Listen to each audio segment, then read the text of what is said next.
The Moon. It's our nearest neighbor in space, and data we gather from its features can tell us a lot about the rest of our solar system. And through the eyes of the LRO spacecraft, we can explore the lunar surface in all new ways, in fascinating detail. Our tour begins on the western border, where the near side of the Moon meets the far side. The enormous feature is a lunar crater, and it's known as the Oriental Basin. Here, LRO's terrain map combines with surface gravity measurements from the Grail mission.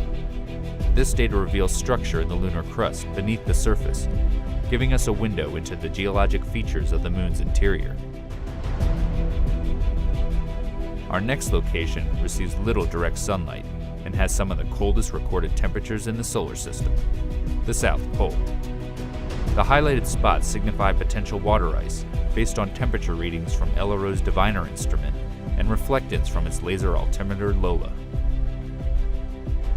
Lola also allows us to peer into the darkness of Shackleton Crater by bringing us this digital elevation model. It's 21 kilometers wide and 4 kilometers deep, but it pales in comparison to the largest known impact crater in the Earth-Moon system, the South Pole Aitken Basin. Sitting on the far side, it's 2,500 kilometers across and 13 kilometers deep. We don't yet know exactly how old the basin is, but it was first seen in the 1960s by spacecraft flying around the far side. As much as we use LRO data to investigate areas we can't see from Earth, we also probe familiar territory on the lunar near side to bring back images with an all-new level of detail. This is Tycho Crater. It's around 100 million years old.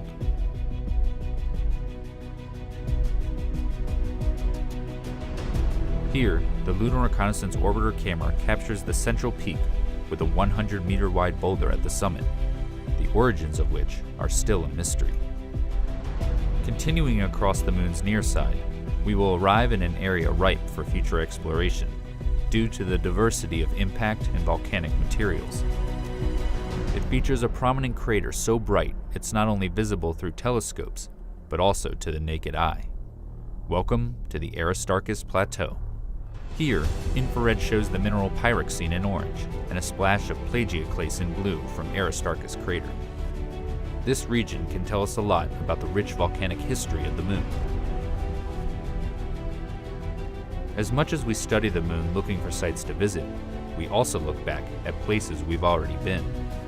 This is because the new data that LRO is gathering helps us reinterpret the geology of familiar places, giving scientists a better understanding of the sequence of events in early lunar history.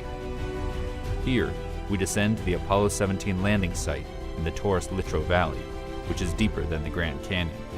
The path the astronauts took over the course of 3 days is shown. The Lunar Reconnaissance Orbiter camera is even able to capture a view of the bottom half of the Apollo 17 lunar lander, which still sits on the surface, as well as the rover vehicle.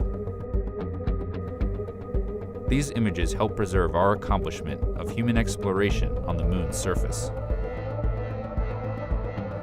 Moving onward, we make our way to our final destination.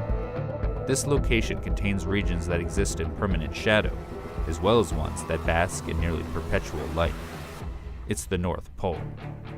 Detailed terrain measurements by Lola allow scientists to model sunlight and shadow at the poles over decades and centuries.